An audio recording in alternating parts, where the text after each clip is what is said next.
Okay guys, very warm good morning to all of you and let's start the class. आज कौन सी class चल रही है दोस्त? टैक्स की क्लास चल रही है। और अभी तक हमने क्या देखा था? टैक्स कितने तरह के होते हैं आपके?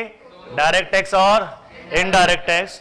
इसके बाद हमने देखा कि किसको पावर दिया जाता है, वो भी हमने देखा था इसमें किसको पावर दिया जाता है। फिर हमने क्या बात कही थी कि आर्टिकल 246 हमने पढ़ा था। आर्टिकल 246 क्या होता है? वो आर्टिकल पढ़ने के बाद में हमने लिस्ट, उसकी एंट्रीज पढ़ा था कि लिस्ट क्या है, एंट्रीज क्या है। ये एंट्री 46 क्या है? एंट्री 46 क्या है? किसको दिया गया है ये पावर? स्टेट गवर्नमेंट को पावर दिया गया है। Entry number 46, entry number 46 power given to the state government. अच्छा, फिर हमने ये सब भी देखा था कि इनकम टैक्स एक्ट क्या होता है, विच वी हैव डिस्कस्ड। उसके बाद में फाइनेंस एक्ट क्या होता है, वो भी हमने डिस्कस कर लिया। फिर अगर मैं यहां पे बात कहूं तो first schedule gives the rate of income tax, ठीक है ना। फर्स्ट शेड्यूल कौन सा? फर्स्ट शेड्यूल किसका? फर्स्ट शेड्यूल फाइनेंस एक्ट का फर्स्ट शेड्यूल कुछ रेट्स देता है, कुछ रेट्स देता है। ये अभी हमने डिस्कस नहीं किया। और उसके बाद में द टोटल इनकम, चलिए ये भी हमने डिस्कस नहीं किया अभी तक। अच्छा, इनकम टैक्स रूल्स ये हमने डिस्कस किए थे। इनकम टैक्स रूल्स क्या होते हैं? We have discussed income tax rules. Circulars, notifications from CBDT या सेंट्रल गवर्नमेंट, ये भी हमने डिस्कस किया। Supreme Court and High Court decision, judicial decisions, ये क्या होते हैं, इसकी एप्लीकेबिलिटी क्या होती है, ये भी हमने डिस्कस किया। और उसके बाद में हमने क्या डिस्कस किया, अब आइएगा फिर इनकम क्या होता है, टोटल इनकम क्या है, ग्रॉस टोटल इनकम क्या है, ये हमने डिस्कस किया था। इसको टिल्ट कर दे, क्लियर।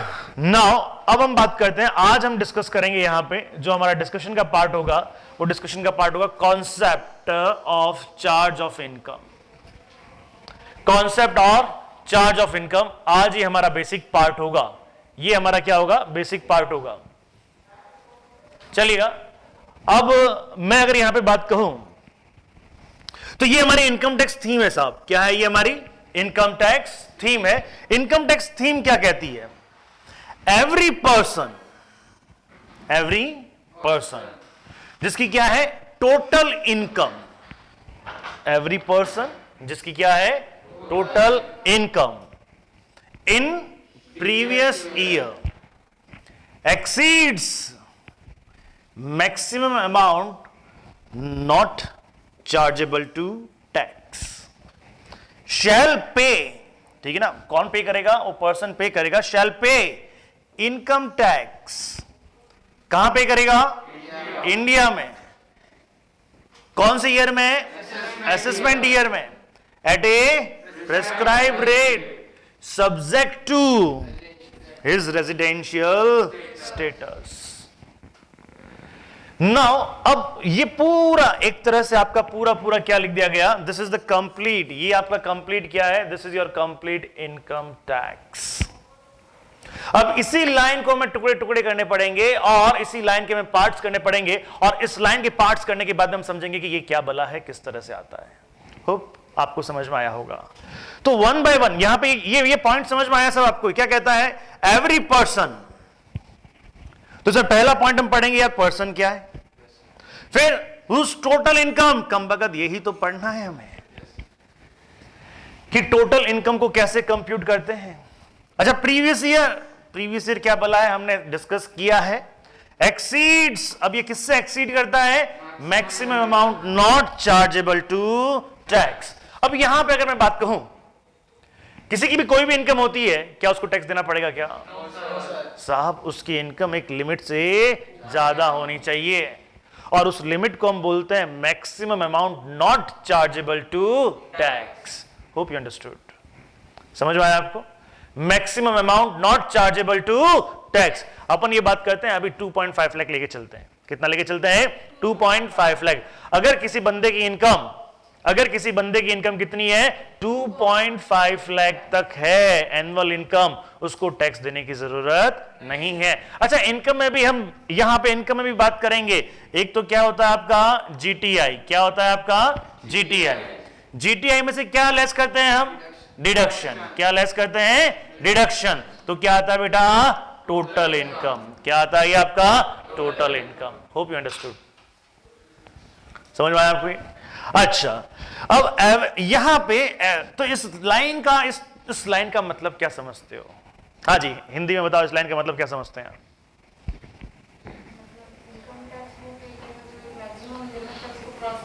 हाँ हाँ, समझ में आया चीज? तो इसका मतलब क्या हो गया? इसका मतलब ये हो गया कि एक बंदा अपने प्रीवियस ईयर की इनकम पे कब टैक्स पे करेगा? असेसमेंट ईयर पे टैक्स पे करेगा। समझ में आ रहा है ये? और सब जो भी उसकी प्रेस्क्राइब्ड रेट है, वो प्रेस्क्राइब्ड रेट कहां पे है आपकी? फाइनेंस एक्ट में। कहां पे आपका? फाइनेंस एक्ट में है। और उसके बाद में अगर मैं बात कहता हूं, फाइनेंस एक्ट में तो प्रेस्क्राइब्ड रेट है, लेकिन सब्जेक्ट टू रेजिडेंशियल स्टेटस। अब गाइज, मैंने ये क्यों बोला subject to residential status? Subject to residential status का मतलब क्या होता है? यहां ये पूरा एक चैप्टर हम पढ़ेंगे, इसमें क्या होगा? इसमें यह देखा जाएगा, क्या देखा जाएगा? इसमें यह देखा जाएगा कि आप इंडिया के रेजिडेंट हैं या नहीं हैं। अगर इंडिया के रेजिडेंट है तो कौन सी इनकम पे टैक्स देना होगा, अगर इंडिया के रेजिडेंट नहीं है तो कौन सी इनकम पे टैक्स देना पड़ेगा। अगर आप नॉन रेजिडेंट है तो रेजिडेंट में भी दो कैटेगरी आएगी। तो अलग अलग रेजिडेंशियल स्टेटस को हम क्या करेंगे? डिस्कस करेंगे और उसके अकॉर्डिंगली इनकम का कंप्यूटेशन करेंगे। होप यू अंडरस्टूड, समझ में आया होगा। सो आइए, तो यहां पे मैं पहला वर्ड एवरी पर्सन, पहला वर्ड मैं एवरी पर्सन इसको डिस्कस करूंगा। I will discuss the first every person वाला वर्ड। अच्छा, ये डिस्कस करने से पहले एक थीम होता है साहब, इन टैक्स के अंदर या हर किसी भी एक्ट के अंदर एक थीम होता है, सेक्शन होते हैं, सेक्शन 1 2 3 इस तरह से सेक्शंस होते हैं। तो 1 जो सेक्शन होता है, अगर मैं कहता हूं सेक्शन 1 अपना इंट्रोडक्शन देता है। क्या देता है? इंट्रोडक्शन देता है कि मैं कौन, पहचान कौन, मेरा स्कोप क्या, मैं कहां कहां पे एप्लीकेबल, ये सारी बातें कौन करता है? सेक्शन 1 करता है। इनकम टैक्स एक्ट के भी सेक्शन 1 में, इनकम टैक्स एक्ट के भी सेक्शन 1 में एक बात लिखी है साहब, वो कहता है मैं इनकम टैक्स एक्ट हूं। कब आया? 1961 में आया। कब से एप्लीकेबल? 1 अप्रैल 1962 से एप्लीकेबल। इस तरह से वो इनकम टैक्स अपनी बात कहता है। और साथ में ये भी कहता है कि साहब मैं जो एप्लीकेबल हूं वो पूरे इंडिया में एप्लीकेबल हूं। कहां पे एप्लीकेबल हूं? पूरे इंडिया में एप्लीकेबल हूं। सेक्शन 1 की 3 बातें, मेन चीजें अपने को ध्यान रखनी है। पहला पॉइंट बोलो, पहला पॉइंट एक्ट 1961। दूसरा पॉइंट एप्लीकेबल फ्रॉम 1 अप्रैल 1962। तीसरा point extend whole of India including Jammu Kashmir. अब तो वैसे भी कहने की जरूरत नहीं है, लेकिन ये जब बना था ना, ये जब आया था ना, तब भी क्या था? ये जम्मू कश्मीर पे एप्लीकेबल था स्टार्टिंग से ही। क्लियर है? अच्छा, इस एक्ट के अंदर कितने प्रोविजंस होते हैं, कितने सेक्शंस होते हैं? 298। यार कंपनी लॉ में ना जाए। हाँ जी, कितने सेक्शंस हैं? 298। कितने शेड्यूल्स हैं? कितने चैप्टर्स हैं? 23 चैप्टर्स। ये सारी बातें बेटा कहां लिखी है? सेक्शन 1 में लिखी है, जो हमने डिस्कस कर लिया। समझ में आता है? सेक्शन, तो देखिए, अगर मैं बात कहता हूं यहां पे इसका सेक्शन 1 इंट्रोडक्शन, जिसको बोलते हैं शॉर्ट टाइटल कमेंसमेंट। क्या बोलते हैं? Short title and commencement of the section. समझ में आती है बात? चलिए, तो ये हमने डिस्कस कर लिया था। इसमें बेसिक, मैं इसको कहता हूं इंट्रोडक्शन सेक्शन। क्या कहता हूं इसको मैं? Introduction section. ये कोई भी सेक्शन आपका क्या कहेगा? इंट्रोडक्शन कर देगा। क्या देगा? सबसे पहले इंट्रोडक्शन देगा। क्लियर है? अच्छा साहब, उसके बाद में कौन सा सेक्शन आता है आपका? सेक्शन 2। कौन सा सेक्शन आएगा आपका? सेक्शन 2। ये जो सेक्शन है, सेक्शन 2 है, ये डेफिनेशन के बारे में बात करता है। किसके बारे में बात करता है? डेफिनेशन के बारे में बात करता है साहब। किसी की भी डेफिनेशन अगर आपको चाहिए, किसी की भी डेफिनेशन आपको चाहिए, तो ये सेक्शन आपको बताएगा कि इसकी डेफिनेशन क्या है। अब कितनी समझ में आती है अलग बात है, लेकिन डेफिनेशन सारी की सारी कौन से सेक्शन में होगी? आपकी सेक्शन 2 में होगी। समझ में आता है? सेक्शन 3 क्या कहता है? सेक्शन 3 यहां पे हम बात करेंगे। सेक्शन 3 एक प्रीवियस ईयर की डेफिनेशंस की बात करेगा, कुछ और बातें करेंगे हम सेक्शन 3 में। अभी हम इसको स्टॉप करते हैं। सेक्शन 4 है इसका चार्जिंग सेक्शन। सेक्शन 4 क्या है? Charging section. यार इनकम पे मुझे टैक्स लगाना है। इनकम पे क्या लगाना है बाबा? टैक्स लगाना है बाबा। क्या? टैक्स लगाना है। तो इनकम पे टैक्स लगाने के लिए हर सेक्शन के अंदर एक चार्जिंग सेक्शन होता है। क्या होता है? चार्जिंग सेक्शन होता है कि भैया तुम्हारे इनकम पे टैक्स लगेगा, तुम्हारी ये इनकम है, इस इनकम पे इस एक्ट में टैक्स लगेगा, इसके अंदर कंप्यूटेशन की जाएगी। ये सारी बातें किसके अंदर होती है? चार्जिंग सेक्शन के अंदर होती है। किसके अंदर होती है? चार्जिंग सेक्शन के अंदर होती है। समझ में आया? चीज क्लियर है? तो ये जो मैंने थीम पढ़ी ना अभी, ये एक तरह से आप ये समझ लें, ये सेक्शन 4 ही पढ़ा है मैंने। ये एक तरह से आप समझ लें, ये सेक्शन 4 ही पढ़ा है मैंने। क्लियर है पॉइंट? सेक्शन 4 वापस, ये हमारी इनकम टैक्स थीम है। ये हमारी क्या है? इनकम टैक्स थीम है। ये क्या कहता है? एवरी पर्सन, एवरीवन से, everybody, every person whose total income in previous year is exceeded the maximum amount not chargeable to tax shall pay income tax in India in assessment year at prescribed rate subject to his residential status। समझ में आता है? इसकी एक एक बात आपके दिल के हर कोने में बैठ जानी चाहिए। होप यू अंडरस्टूड क्या कहना चाह रहा हूं, क्योंकि इसके बेसिस पे ही ये सब थीम है हमारी। एक होता है ना थीम लाइन होती है, पार्टी होती है, तो आज तो पिंक कलर की थीम है, इसका मतलब क्या हुआ? जो भी आएगा पिंक कलर में रंगा जाएगा या वो कपड़े पहन के आएगा। क्लियर है? तो यहां पर भी इनकम टैक्स की ये थीम है बेटा। This is the theme of the income tax. Indirectly मैं कौन सा सेक्शन की बात कर रहा हूं? Section 4। Section 4 is the charging section. Section 1 किसका है? इंट्रोडक्शन। सेक्शन 2 3 आइडिया नहीं, ठीक है। 4 चार्जिंग सेक्शन। क्लियर? तो अब यहां पे इसमें हमें बात करता है, सब एवरी पर्सन की बात करता है। तो देखिए, अगर हम बात कहें, यहां पे मैंने चार्जिंग सेक्शन को थोड़ा सा मैंने एक्सप्लेन किया है। चार्जिंग सेक्शन क्या कहता है साहब? कि ये कहता है चार्जिंग सेक्शन, सेक्शन नंबर कौन सा है मेरा? सेक्शन नंबर कौन सा है? 4। सेक्शन नंबर कौन सा है भाई? 4। क्लियर? क्या कहता है पहले? Income tax is chargeable for, उसी को ही पोर्शन में डाल रहे हैं, उसी को ही अलग अलग पोर्शन में डाल रहे हैं। दूसरा पॉइंट क्या है?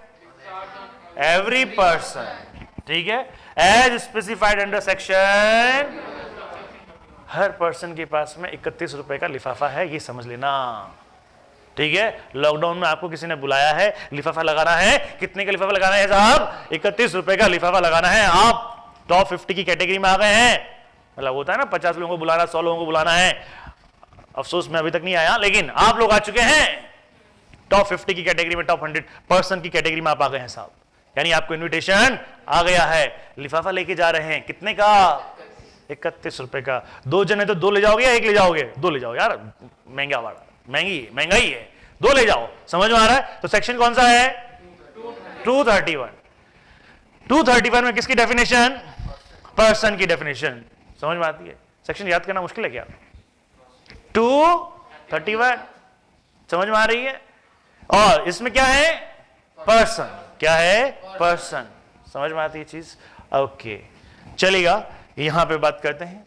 अच्छा, इनकम किस? एवरी पर्सन, और किस में है वो आपका? सेक्शन 231 में है। Charge on the total income.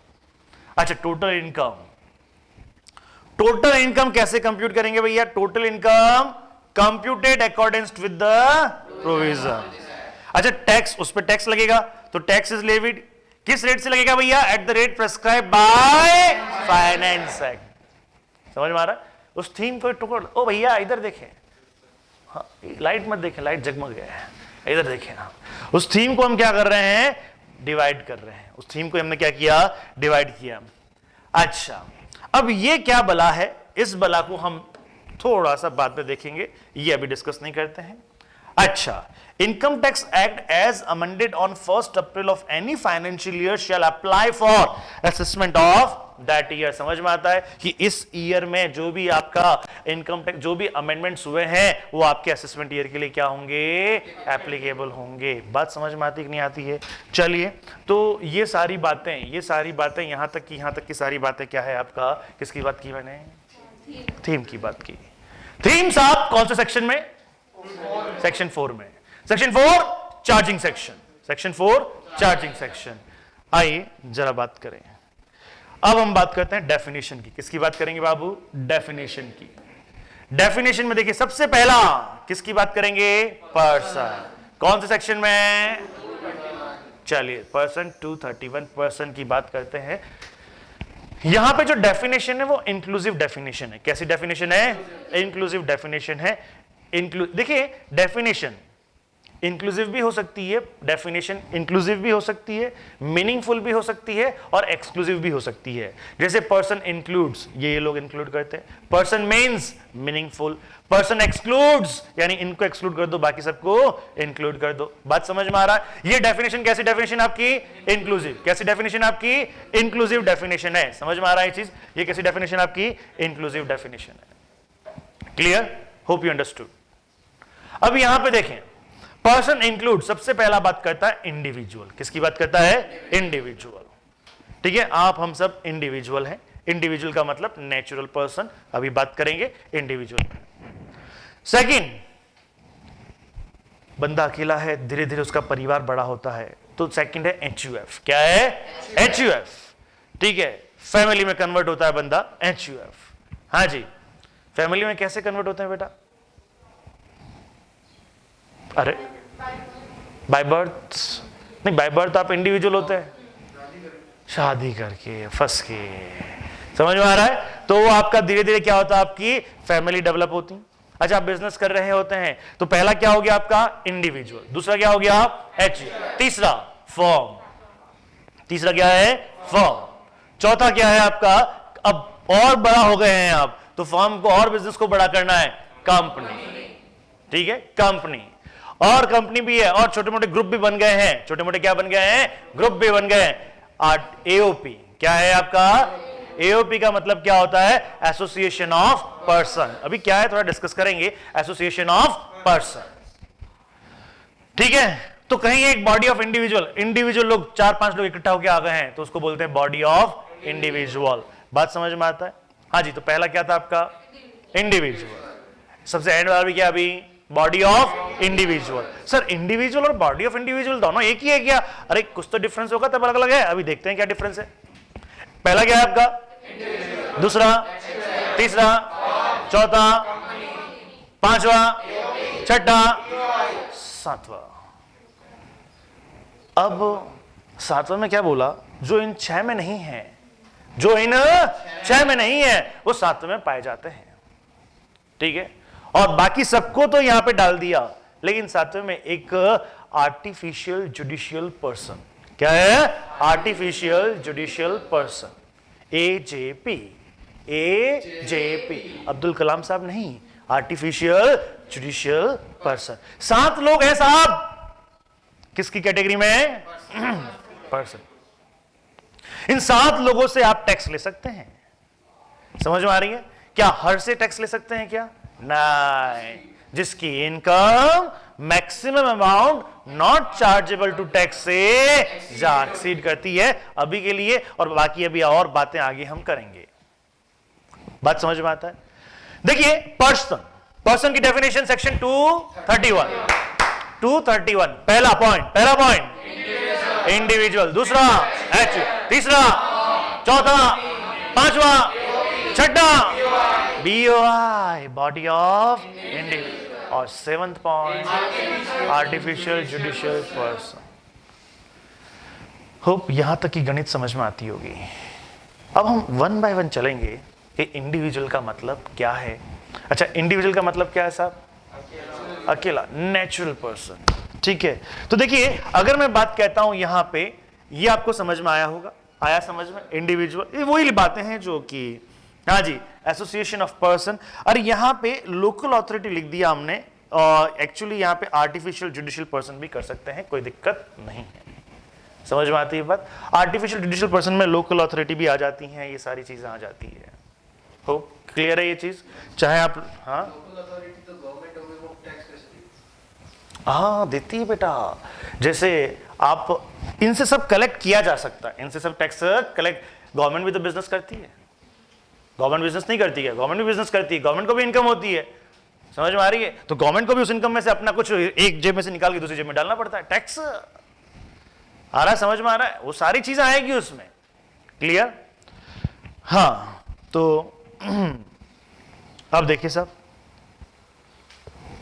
Local authority को देखिए। अब मैं वापस एक बात कह दूं आपको, अगर सपोज करें, वापस करते हैं। पहला पॉइंट क्या था आपका, दूसरा, तीसरा, चौथा, पांचवा, छठा, सातवां, ठीक है। इसके अंदर मैं लोकल अथॉरिटी को भी कैलकुलेट करता हूं, इसको भी मैं शामिल करता हूं। अगर आप लोकल अथॉरिटी को अलग से रखते हैं, अगर आप लोकल अथॉरिटी को अलग से रखते हैं, तो फिर 7वां पॉइंट हो जाएगा आपका लोकल अथॉरिटी और 8वां पॉइंट हो जाएगा आपका आर्टिफिशियल जुडिशियल पर्सन।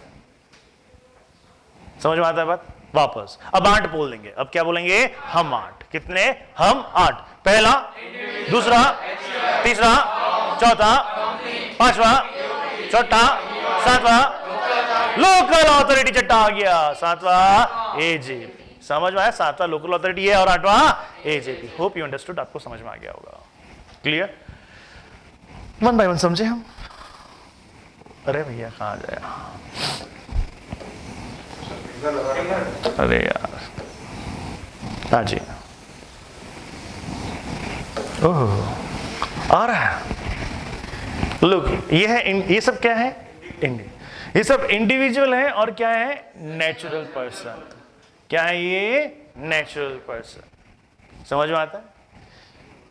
मेल, और आलिया भट्ट, इसके साथ आलिया भट्ट होती है क्या? अच्छा, अरे कोई नहीं। मेल, फीमेल, क्या बोलते हैं उसको? ट्रांसजेंडर, जो बोलते हैं ट्रांसजेंडर, वॉट एवर थिंग्स। ठीक है, ये तीनों ही आते हैं साहब। समझ में आ गया? ये तीनों ही आते हैं। तो अब आप मुझे बताइए, जब ये तीनों नेचुरल पर्सन में आते हैं, तो ये बच्चा आएगा क्या? आएगा नहीं आएगा? तो क्या इसको भी टैक्स देना पड़ेगा नहीं देना पड़ेगा? अरे अपने को नहीं पता, पर्सन की डेफिनेशन डिस्कस कर रहे हैं। किसकी डेफिनेशन? पर्सन की डेफिनेशन डिस्कस कर रहे हैं। तो हमें तो पर्सन का मीनिंग समझ में आना चाहिए। अगर ये बच्चा कमाता है, पैसे कमाता है, तो इसको भी उस पर टैक्स देना पड़ेगा। अब किस तरह से देना पड़ेगा, कौन देगा, वो सारी बातें आगे करेंगे। समझ में आता है? जिस बंदे से आप देखिए, जिस पर्सन से आप टैक्स कलेक्ट कर सकते हो या टैक्स कलेक्ट करना चाहते हो, वह बंदा होता है एसएससी। क्या होता है? एसएससी। दोनों में फर्क है। समझ में आ रहा है? पर्सन, टक टक टक टक टक 8 पॉइंट मान लो। Person 8 point. कौन कौन सा?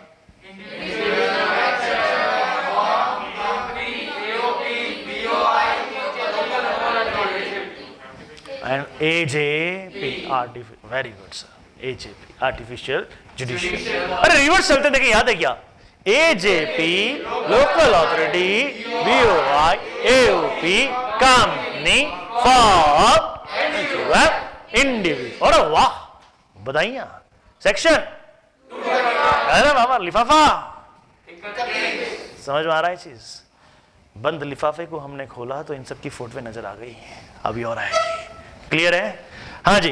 तो पर्सन इंक्लूड्स ये सब। और अब इंडिविजुअल की बात कर रहे हैं, तो इंडिविजुअल में क्या है साहब? इंडिविजुअल में मेल भी है। क्या है? कौन है ये? मेल।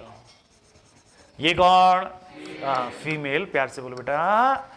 हाँ ये कौन? ट्रांसजेंडर। समझ में आ रहा है? अच्छा, इसके साथ ही साथ में क्या होता है? इसके साथ ही साथ में क्या बेटा? It includes minor child. क्या है? ये कौन है? अनसाउंड। सही पहचाने हो? हाँ, ये है अनसाउंड। करता रहता है ये अनसाउंड माइंड है साहब, इसको पता ही नहीं। देखो मुंडा बनाया, उसको चिढ़ा रहा है, ये तो ऊपर वाले को चिढ़ा रहा है इसको। ठीक है, खैर कोई बात नहीं। ये क्या है? तो ये सब भी शामिल है या नहीं है? ऑफ कोर्स ये सब भी शामिल है। बात समझ में आती कि नहीं आती? किसी कोई डाउट है इसमें? बताओ। इंडिविजुअल का मतलब समझ गए? अच्छा, ये हुआ कुछ पैसे कमा रहा है, ये कैसे पैसे कमाएगा भैया बताओ?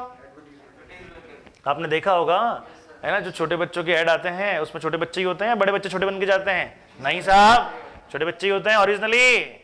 ठीक है, तो वहां पे पैसे मिलते हैं। ये अलग बात है कि वो पैसे कौन ले जाता है, उनके मम्मी पापा ले जाते हैं, ये अलग बात है। लेकिन पैसे ये कमाते हैं साहब, कमाई इनकी मानी जाती है। क्लियर? चलिए अब हम बात करें किसकी? HUF। अगर मैं HUF की बात करता हूं, चलिए ये रहा आपका HUF, भरा पूरा परिवार। अब HUF का मतलब क्या है? HUF की अगर हम डेफिनेशन देखें, HUF की डेफिनेशन देखें तो देखिए ये क्या कहता है, एनी फैमिली, किसकी बात करता है ये?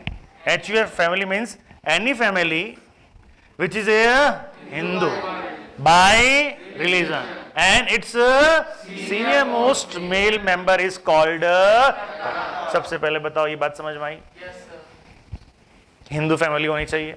अच्छा, इसके अंदर जो सिख है, जैन है, ये भी इनकम टैक्स के अंदर HUF के अंदर ही आते हैं, ठीक है? भले उनका रिलीजन अलग हो सकता है, लेकिन वो किसके अंदर आते हैं साहब? HUF के अंदर ही आते हैं। बात समझ में आता है?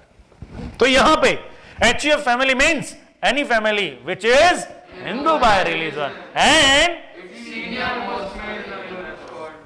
करता कौन हुआ? समझ में आया? हाँ, अभी ये समझ में आया। अभी बात करेंगे 2005 में कुछ चेंजेस हुए हैं, और 2005 में साहब HUF में चेंजेस हुए, उसमें फीमेल को बहुत पावर दे दिया गया। मेल मेंबर जो है ना, वो एक जगह ही HUF का जो भी को पार्टनर रह सकता है, लेकिन जो फीमेल मेंबर है ना, वो दो जगह मजे करती है, पीरे में भी और ससुराल में भी, दोनों में हक बराबर है। और मेल मेंबर का अपने घर में भी नहीं क्योंकि बीवी आ जाती है, और ससुराल में भी नहीं क्योंकि बीवी का घर होता है, वो दोनों से गया, और फीमेल दोनों जगह रिप्लेस हो गई। खैर, समझ में आ रही है चीज? खैर, अभी हम बात करेंगे, अभी आप समझिएगा। Definition of HUF is not given in the, ठीक है? तो कहां से लेते हैं फिर हम? हिंदू लॉ से लिया हमने। कहां से लिया? हिंदू लॉ से लिया। क्या है भैया?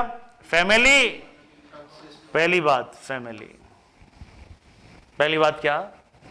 एंड लीगल फैमिली, समझ में आती है? अच्छा, कोई अकेला है, सपोज अकेला है, मैं अकेला ही हूं सब, क्या वो फैमिली कंसिस्ट कर सकता है? ठीक है, फैमिली का। अच्छा, जैसे उसकी शादी हुई, क्या वो फैमिली बन गया क्या? हाँ जी, शादी बनते ही क्या हो जाता है? Family. Sir I am into relationship, am I family? क्या वो फैमिली होगा क्या? शादी होनी चाहिए, और कैसे शादी होनी चाहिए? लीगल शादी होनी चाहिए। समझ में आती है चीज? चलिए, कंसिस्ट ऑफ ऑल पर्सन, ये क्या है भैया? लीनियरली डिसेंडेंट, यानी एक ही लाइन के अंदर दादा है, बेटा है, पोता है, पड़पोता है।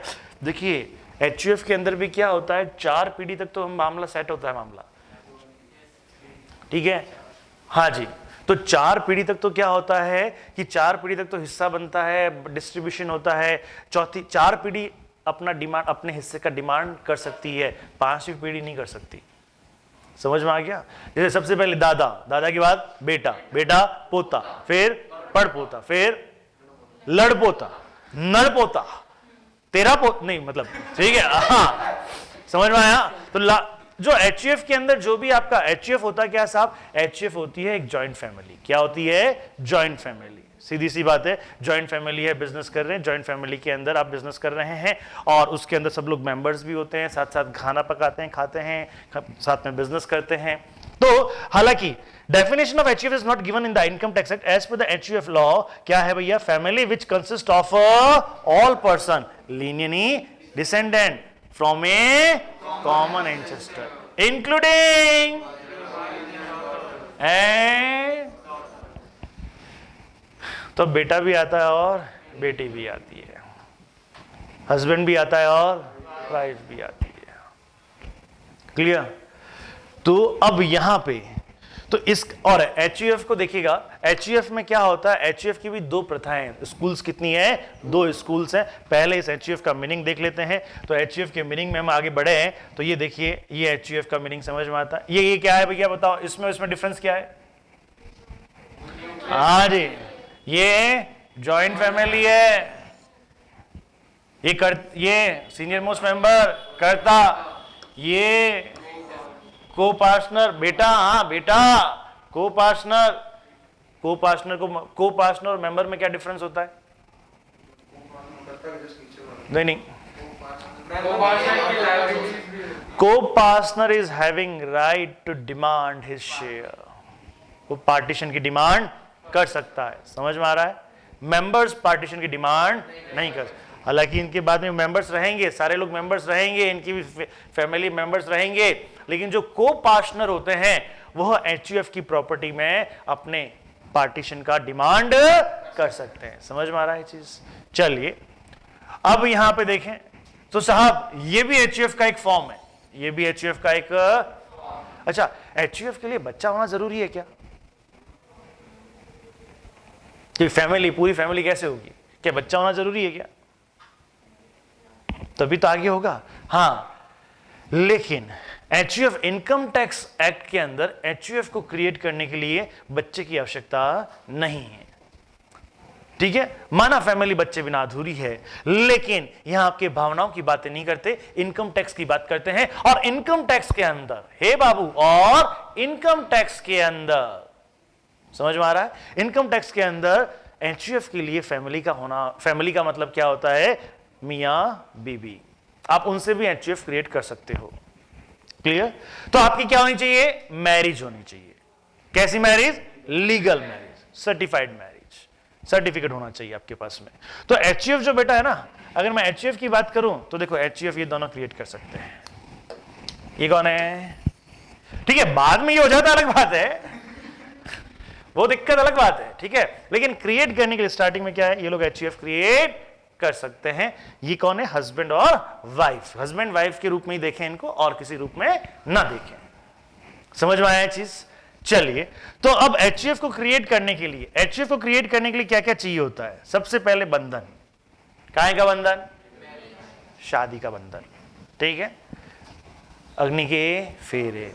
ठीक है, वो अलग बात होती है, बिन फेरे हम तेरे, दैट्स अ डिफरेंट मैटर, वो यहां पे अलाउ नहीं है। लीगल आपका कोई भी आपका प्रथा हो, जिस प्रथा से आप शादी करते हैं, आप वो कर लें, मतलब वो कर लें। एचयूएफ बनाना है तो आप वो कर ले सकते। ठीक है, फिर क्या होना चाहिए उनके साथ में? जो आपका हस्बैंड वाइफ है अगर, तो उनका एक जॉइंट बैंक अकाउंट होना चाहिए और एचयूएफ का नाम उसमें लिखा होना चाहिए। अब देखिए, एचयूएफ का पैन कार्ड अलग से इश्यू होता है, permanent account number. Income tax में आता है परमानेंट अकाउंट नंबर। एचयूएफ का पैन कार्ड अलग से इश्यू होता है। समझ में आ रही है बात? तो परमानेंट, उनका एक प्राइवेट पर्सनल क्या होना चाहिए? Permanent account number. किसका? एचयूएफ का। अब देखिए, सपोज मैं जितेंद्र जैन, मेरी वाइफ स्मिता जैन, हम दोनों मिलकर क्या एचयूएफ क्रिएट कर सकते हैं क्या? ऑफ कोर्स कर सकते हैं। मेरा पैन, इंडिविजुअल पैन अलग होगा, स्मिता का इंडिविजुअल पैन अलग होगा, और एचयूएफ का पैन अलग होगा। आया समझ में? मेरी इनकम अलग से टैक्सेबल होगी, स्मिता की इनकम अलग से टैक्सेबल होगी, और हम दोनों के एचयूएफ की इनकम अलग से टैक्सेबल होगी। टैक्स प्लानिंग का बहुत बड़ा औजार है। समझ में आ रही है ये चीज? खैर, any doubt in this? HUF क्या होता है समझ में आया? अच्छा, उसके बाद में इनका क्या? जॉइंट बैंक होना चाहिए। उसके बाद में उसका क्या होना चाहिए? परमानेंट अकाउंट नंबर भी होना चाहिए। होप यू अंडरस्टूड, बात समझ में आई होगी। अरे यार क्या लॉ गवर्निंग एचयूएफ। एचयूएफ को गवर्न करने के दो लॉ होती है, दो स्कूल्स ऑफ एचयूएफ होती हैं, दो स्कूल ऑफ एचयूएफ होती हैं। और उसमें क्या होगा आपका यहां पे? हाँ जी, पहला है आपका क्या? दया भाग लॉ। क्या है आपका? दया भाग। और दूसरा है मिताक्षरा। दूसरा क्या है आपका? मिताक्षरा। ये क्या बला है अभी तक के लिए, अभी हम इसको डिस्कस नहीं करेंगे। ये क्या है, हमें सिर्फ इतना ध्यान होना चाहिए, एचयूएफ होता क्या है साहब, एचयूएफ बनता कैसे है साहब, और उसको गवर्न करने की कितनी स्कूल्स होती हैं? दो स्कूल्स होती हैं। ये दो स्कूल्स हैं यहाँ पे, हमको इतना पता होना चाहिए। ठीक है, मिताक्षरा दया भाग में इसमें आगे डिस्कस करने की अभी के लिए आवश्यकता नहीं है। होप यू अंडरस्टूड, समझ में आया होगा आपको। Any doubt till now? Clear है? चलिए, उसके बाद में अगर हम बात करें फॉर्म। फॉर्म का मतलब क्या होता है? Partnership form. फॉर्म का मतलब एंड इट इंक्लूड्स एलएलपी। समझ में आती है? यहां पे इनकम टैक्स में, हालांकि अगर देखें तो एलएलपी के लिए अलग से एक एक्ट बना हुआ है, कंपनीज एक्ट के अंदर उसको रजिस्टर्ड करना पड़ता है, लेकिन यहां पे और पार्टनरशिप के लिए अलग से एक्ट बना हुआ है, पार्टनरशिप एक्ट 1932 और एलएलपी एक्ट 2008। समझ में आया? इन दोनों के लिए अलग अलग एक्ट बना हुआ है, लेकिन इनकम टैक्स उसको एक ही नजर से देखता है, तुम दोनों हमारे लिए क्या हो? फॉर्म हो। क्लियर? अच्छा, फॉर्म के बाद में क्या आता है? कंपनी। फॉर्म के बाद में क्या आता है बेटा? कंपनी। तो ये फॉर्म समझ में आया आपको? फॉर्म के बाद में कंपनी। अब कंपनी का मतलब क्या? कंपनी का मतलब, कंपनी में सारी कंपनी इंक्लूड है, इंडियन कंपनी, फॉरेन कंपनी, जिसको आप बोल सकते हो domestic company, foreign company, public company, private company और one person company. One person company एक नया कॉन्सेप्ट है, ये भी इसके अंदर शामिल है। समझ में आया? तो कंपनी में ये सारी चीजें शामिल होती है। कोई कहे मैं बाहर की कंपनी, अरे बाहर की है, घर की है, कोई दिक्कत नहीं है, तू कंपनी के अंदर शामिल है और तू पर्सन के रूप में लायबल टू बी पे द टैक्स है अगर तेरे को इनकम होती है तो। क्लियर? समझ में आया पॉइंट? समझ में आया आपको? आपको समझ में आ गया? क्लियर है पॉइंट? चलिए उसके बाद में, हाँ क्या अपने को पता नहीं है, एक्सेप्ट ये जो है ना बेटा, ये एलएलपी के लिए एप्लीकेबल नहीं है। इसमें कुछ चीजें हैं, सेक्शन 44A(D) क्या है अपने को पता ही नहीं है।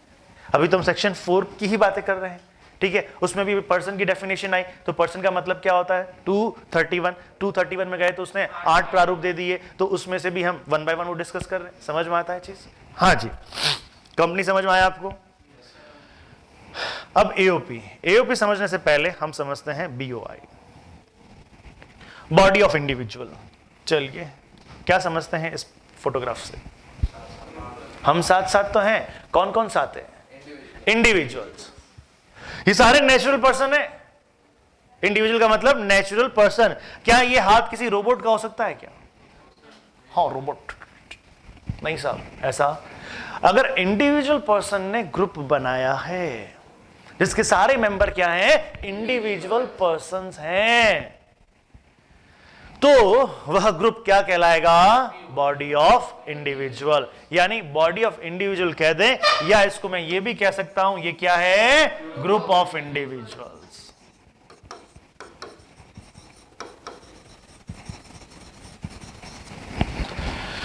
समझ में आ रहा है? ये क्या है आपका? Group of individuals. Hope you understood. ठीक है? वो सारे क्या इसमें कोई कंपनी मेंबर बन सकती है क्या? नहीं। समझ में आ गया? जैसे अगर कंपनी मेंबर बन जाएगी तो ये फिर ग्रुप जो है वो group of body of individual नहीं कहलाएगा, वो ग्रुप ऑफ पर्सन कहलाएगा। क्या है वो? Group of person. मेरी बात समझ में आती है आपको? तो बॉडी ऑफ इंडिविजुअल समझ में आया? एक कंपनी है, एक कंपनी और दूसरी भी कंपनी है, ये दोनों मिलके काम कर रहे हैं साहब, ये दोनों मिलके काम कर रहे हैं। बताओ क्या होगा वो? क्या बॉडी ऑफ इंडिविजुअल में होगा क्या? नहीं साहब। उसको हम किस में काउंट करेंगे?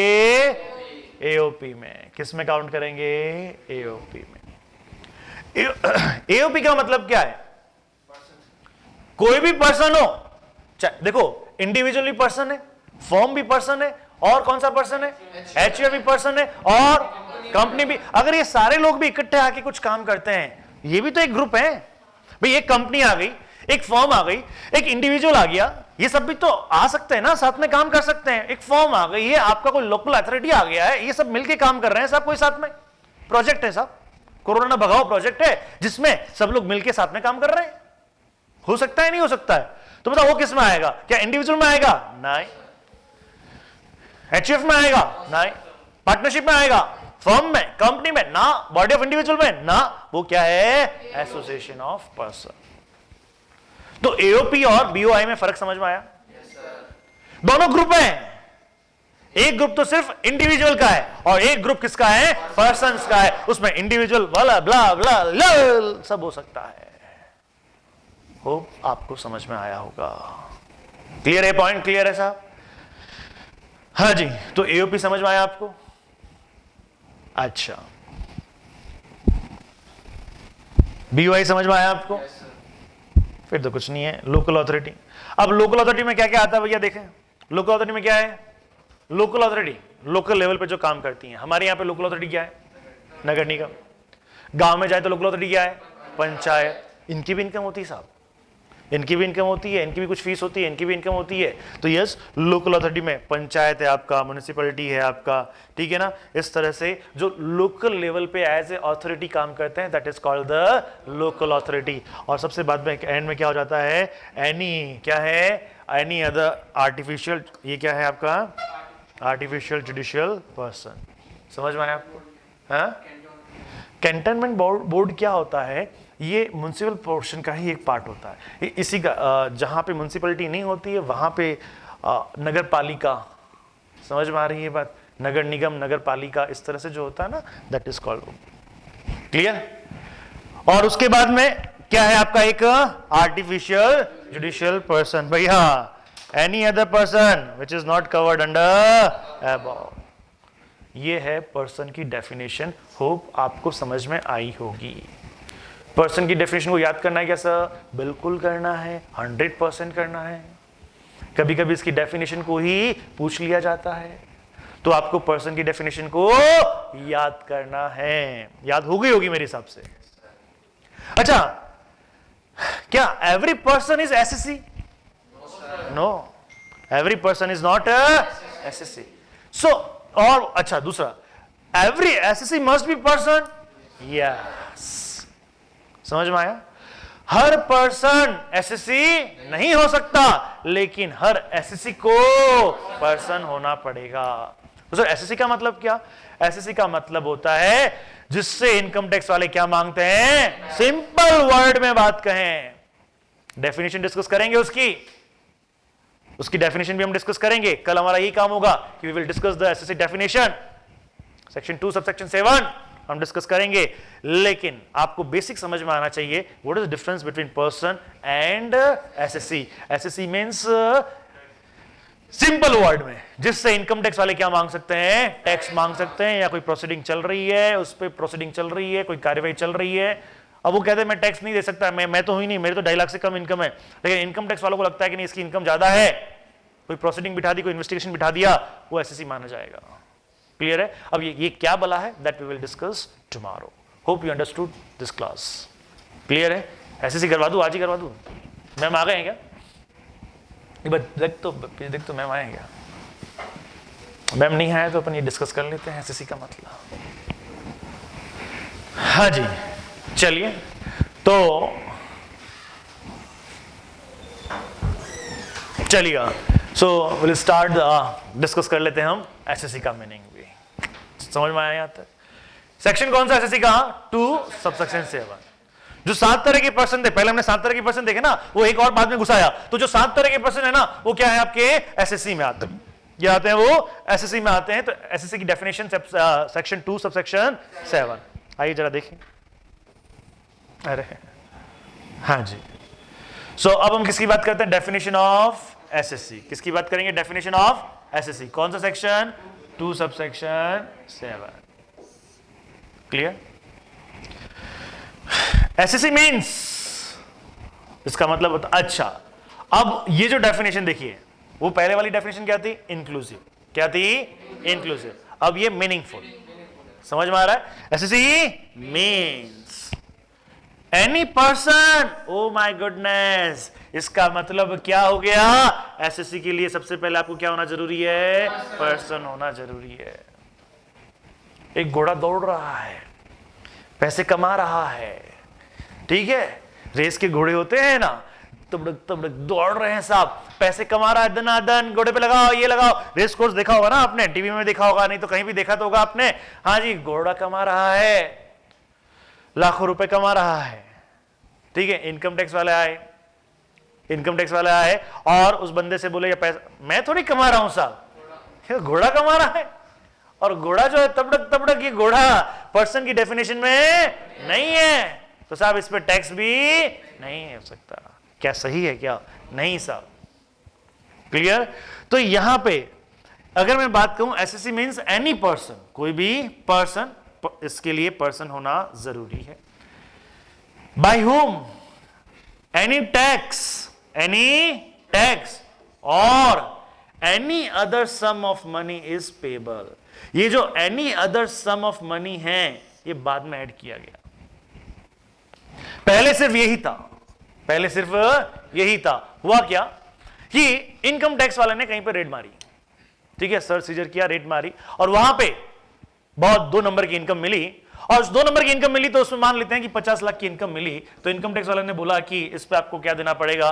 टैक्स देना पड़ेगा। मान लेते हैं भैया, मैं ऐसे बोल रहा हूं, इस पे 15 लाख का टैक्स है, 15 लाख का टैक्स है, प्लस पेनल्टी भी देनी पड़ेगी, इस पे इंटरेस्ट भी देना पड़ेगा, पेनल्टी वगैरह भी देना पड़ेगा आपको, ठीक है? इस पे आपको इंटरेस्ट भी देना पड़ेगा, इस पे आपको पेनल्टी भी देनी पड़ेगी, और ये कुल मिला के आपका 30 लाख का मामला बैठता है। ये तो 15 और 30 कितना हो गया? 45 लाख। 45 लाख आपको पे करने साहब। समझ में आ रहा है? हो गया, उन्होंने बोला हो गया, ओ एसएससी कुछ होने लगा, मतलब बहुत कुछ होने लगा। एसएससी आप देवताओं के पास आया क्योंकि आपने साधना करी हुई, आपने बेटा क्या करी हुई है, साधना करी हुई है, समझ में आ रहा है। और आपने एक सिद्धि प्राप्त की हुई है कि इनकम टैक्स को कैसे बचाया जाए। आप करेंगे आने वाले 4 साल में, आप यही काम करेंगे। तो देखिए एसएससी आपके पास में, आप बोलो ऐसे हो गया, ऐसे हो गया, ऐसे हो गया। उस समय ये वर्ड नहीं था, उस समय ये वर्ड नहीं था। आपने बोला चल ठीक है ना, ओके, इतना डर मत, रो मत, मैं हूं ना। उसने कहा साहब क्या, कैसे, क्यों, कब, अब क्यों, कब, कहां, कैसे, ये तो मेरे को नहीं पता, अभी की सिचुएशन को हम डील कर लेते हैं। एक काम कर, कितना पेमेंट कर दे, अच्छा एक काम कर, मैं 30 लाख छोड़ 15 लाख पे कर दे, बाकी मैं देख लूंगा। लेकिन इसको देखने के लिए 5 लाख लगेंगे, ठीक है, देखने के लिए। अब बताओ एसएससी क्या कहेगा, अरे भैया फिर भी बचत है फिर भी पहले हमें यह बताना पड़ता है कि हम आपकी क्या बचत कर रहे हैं, ठीक है, नहीं तो आगे वाला पैसे देवाल नहीं है। क्लियर है ये, फिर भी बचत है। उसने ठीक है साहब बिंदास, अरे सच्ची 15 लाख पे कर दूं, अरे करना, बाकी मैं देख लूंगा, 5 लाख मेरे। हाँ ठीक है साहब, ठीक है साहब। एसएससी ने गया 15 लाख पे कर दिए। इनकम टैक्स वाला बोलता है अरे बाकी के 30 लाख नहीं करता, पे नहीं करता, ऐसे कैसे हो गया, ऐसे कैसे हो गया। अब मामला गया अपील में। कहां गया, अपील में। जो टैक्स वाले हैं, सर ये बहुत बेकार आदमी है सर, हमने ये 2 नंबर का काम करता है सर, हमने सर्च मारा सर, 15 लाख का टैक्स है सर, इंटरेस्ट और उसमें पेनल्टी 30 लाख का है सर, इसने सिर्फ 15 लाख ही दिया सर, ओनली 15 लाख दिया सर, 30 लाख हम इससे मांगते सर, आप ऑर्डर कीजिए, ये हमको 30 लाख रुपया देगा। ऐसे कहता है चिल पिल, अरे रुकना, मेरा सीए आ रहा है। सीए साहब आए, हाँ साहब क्या कह रहे हो, क्या मैटर, सर ऐसा ऐसा है। सीए साहब कहता है योर ऑनर या जज साहब, माना इन्होंने क्या कहा 45 लाख रुपीस पे करने, मैं भी मानता हूं इन्होंने पर्चा दिया, किस अधिकार से दिया, कहां लिखा है कि ये 45 लाख रुपीस देने हैं, लिखा है तो बताइए। हाँ लिखा है ना, एसएससी को ये पे करना पड़ेगा, एसएससी को पे करना पड़ेगा ना, किसको पे करना पड़ेगा, और एसएससी का मतलब क्या है जरा देखिए, कौन से सेक्शन में लिखा है एसएससी का मतलब, सेक्शन 2 सबसेक्शन 7 में लिखा है। 2 सब, अच्छा वहां लिखा है ना, चलिए गुड, निकालिए क्या लिखा है उसमें। SSC means any person by whom any tax is payable. ये कहां है, ये कहां है सर, लॉ ही गलत है। नहीं लॉ तो सही है, प्रभु की इच्छा के लिए, जो भी, क्या कभी सही कहते हो कभी गलत कहते हो, सर मुझे खुद को समझ नहीं आ रहा, मैं तो लॉ को ही समझ रहा हूं। अब आप मुझे बताइए क्या करना है। अब बताइए जो जज होगा, एज आप जज हैं, क्या डिसीजन देंगे। सीए सही है, फेवर हुआ है, एसएससी के फेवर में डिसीजन हुआ, और इनकम टैक्स वाले मुंह लटका के चली गई। जब जब टैक्स हारता है तब तब अमेंडमेंट होता है, जब जब टैक्स हारता है ना साला, तब तब क्या होता है, अमेंडमेंट होता है। इनकम टैक्स वाले यूं, फाइनेंस मिनिस्टर ने बोला क्या हुआ बच्चा, मेरा बच्चा है, तू क्यों रो रहा है। सर ऐसे ऐसे आज खूब पिटाई हुई, किसने की तेरी पिटाई, कोर्ट में सर। अच्छा उनकी इतनी मजाल, ये कर दे, अगले में नेक्स्ट बजट आया, ये वर्ड आ गया, ले भैया अब क्या है, अब ऐसे पूरा पढ़ना है। एसएससी मींस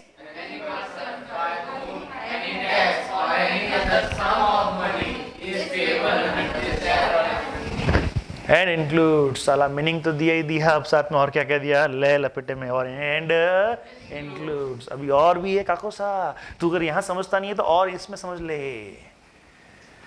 समझ आया, ये था। अब वो क्या बोलता है,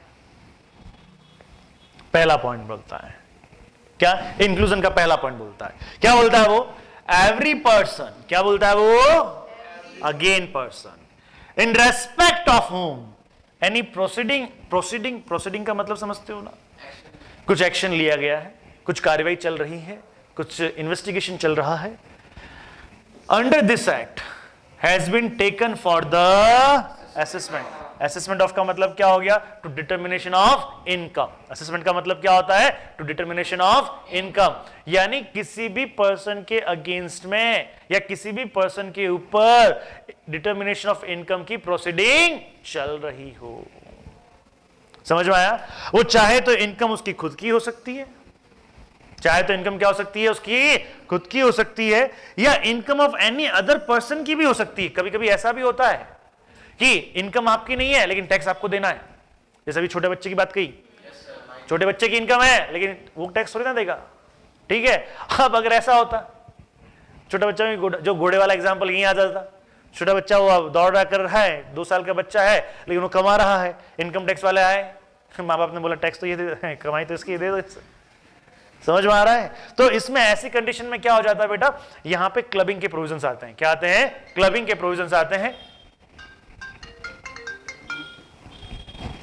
यहां पे क्लबिंग के प्रोविजंस आ जाते हैं यहां पे कि किसी और पर्सन की इनकम किसी और पर्सन की, लेकिन टैक्स किसी और पर्सन को देना है। होप यू अंडरस्टूड, बात समझ में आ रही होगी। फिर उसके बाद में लॉस, तो यहां पे क्या है? लॉसेस भी रहते हैं आपके, लॉस भी चलिए। आई थिंक मैम आ चुके हैं, तो मैं एसएससी की डेफिनेशन को यहीं पे क्लोज करता हूं, ठीक है। इसको हम आगे और बढ़ाएंगे, कल एसएससी की डेफिनेशन को थोड़ा सा और लिखेंगे और उसके बाद हम आगे डेवलप हो जाएंगे। होप यू अंडरस्टूड, समझ में आया होगा। तो आज हमने क्या किया साहब? पर्सन की डेफिनेशन, सेक्शन कितने लोग समझ में आता है सब कुछ? हाँ जी, एक कॉन्सेप्ट समझ में आया। दूसरा SSC, every person is SSC. क्या हूं? मडर्नी हूं नहीं साहब। क्लियर? समझ में आया ये चीज? क्लियर है? Thank you. इसको बंद करना, इसको है ना, यहां से बंद कर।